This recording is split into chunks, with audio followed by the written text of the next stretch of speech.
The most heartwarming experience in fundraising for me have been from simple people. At Vanita Mahavidyalaya, a government college for girls, the students walked to college for an entire month and donated their entire travel allowance to Prajwala. I have also seen very young children from schools all over the city handing in their entire piggy banks for our cause. Then there is the most heartwarming example of all, a most inspiring and humbling source of monetary support that we have received consistently for the last 21 years. From a rickshaw puller who gives us rupees 11 every day. His generosity beats the richest of the rich. From what little I know, he saw a program on Doordarshan, I think it was called Kranti Deep, about me. Inspired, this gentleman started contributing daily from my first by money order and now by Airtel money transfer. The first time he sent me a postcard with his information, ending the message with a simple line, हर दिन आपके साथ हूँ. I will support your fight every day. It is individuals like this, like these who sustain missions like ours. Quality over quantity. Any day. Any day. In fact ये fund raising के बारे में आपको जब आपने वनिता महाविद्यालय के बारे में बोला उसका एक कॉन्टेक्स्ट भी था क्यों मुझे ये मेंशन करना पड़ा क्योंकि एक फंड रेजिंग का कैंपेन चल रहा था और शायद प्रज्वला का आखिरी फंड रेजिंग हमने उसके बाद कोई फंड रेजिंग कैंपेन्स नहीं किए हैं. वर्ड ऑफ माउथ से हमारा फैला हुआ है. पर उस ज़माने में जब बहुत ही पैसे की तंगी होती थी तो हमने एक साउंड ऑफ म्यूज़िक मूल के हमने एक blind orchestra Chennai based orchestra थी तो वो लोग खुद सब लोग everybody was a blind musician. तो एक विन विन कैंपेन था कि भाई हम स्कूल जाके बात करेंगे और बच्चों को वो चिट्ठी दी जाएगी कि भैया आप कलेक्ट करो जिसको हाईएस्ट मिलता है उन्हें एक प्राइज़ दिया जाएगा. उसके अलावा ये ऑर्केस्ट्रा उनके स्कूल में एक ऑर्केस्ट्रा करेगा. ठीक है.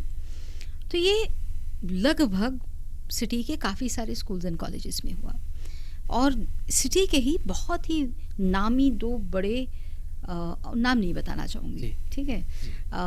वो मेरा कॉन्शियस डिसीजन है. आप देखेंगे जिन्होंने भी मेरे साथ बुरा किया है उनका नाम मैं बताती हूँ और मैं बताना चाहती हूँ.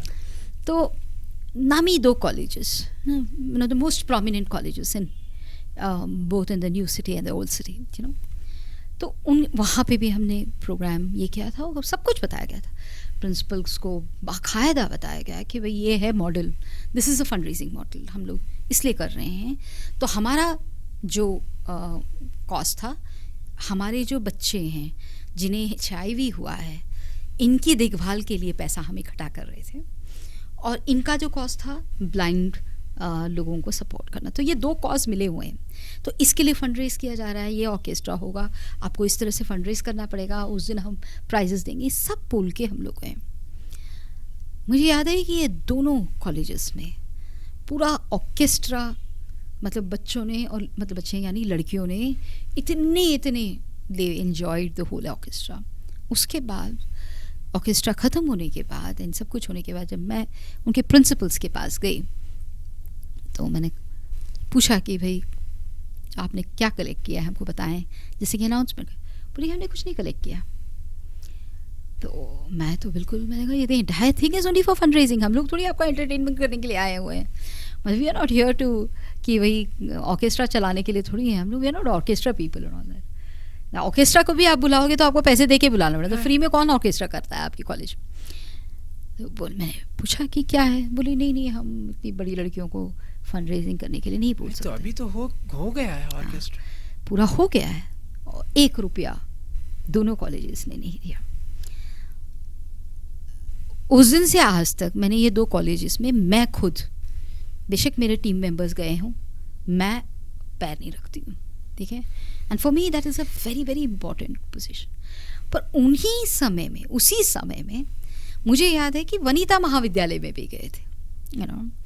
और वनिता महाविद्यालय में बहुत ही आम फैमिली से लोग आते हैं. ये दोनों बड़े कॉर्पोरेट कॉलेजेस हैं, बड़े पैसे वालों के हैं. यहाँ पे बस में मतलब बिल्कुल lower middle class lower class से आ रही हुई बच्चियाँ. मुझे याद है उस दिन प्रोग्राम के पहले उन्होंने इतना कुछ कलेक्ट किया था. तो किया ही था। प्रोग्राम होने के बाद मतलब सच में अपने आंखों के सामने विजुअली चैलेंज लोगों को ऑर्केस्ट्रा करने के बाद, एंड उसमें से एक लड़की थी, उसने अपना स्पीच दिया था इस ऑर्केस्ट्रा की मेन सिंगर कि आप हमें कुछ ना दें तभी चलेगा, लेकिन इन HIV पॉजिटिव बच्चों के लिए ज़रूर कीजिएगा।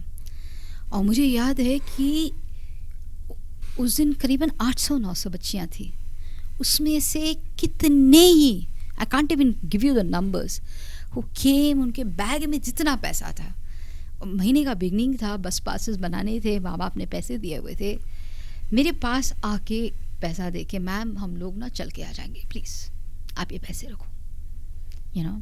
ये भी हमने देखा है, and that is why I felt compelled, यानी देने के लिए ना दिल चाहिए, बड़े बैंक बैलेंसेस की ज़रूरत नहीं है। इसीलिए जो 11 रुपये देने वाला वो रिक्शा पुलर है, वो मुझे सबसे बड़ा बिलियनियर दिखता है, richest of the rich, you know. और जिनके पास बहुत कुछ है, 1 रुपया देने से मतलब देने के लिए ना वो, यू नो, अभी मैं मलकपेट के एक बस्ती से आ रही हूँ, and I am constantly amazed, इतने गरीब परिवार में जाके हम लोगों ने खाना खाया, मतलब वो खुद यू नो हर दिन खा पाते हैं, 3 टाइम खा पाते हैं, क्वेश्चन मार्क है, लेकिन उन्होंने जो बिछाया हमारे लिए, ठीक है, वो देने का जो दिल है ना, उसमें अमीरी गरीबी की बात नहीं हो, दैट इज़ अ डिफरेंट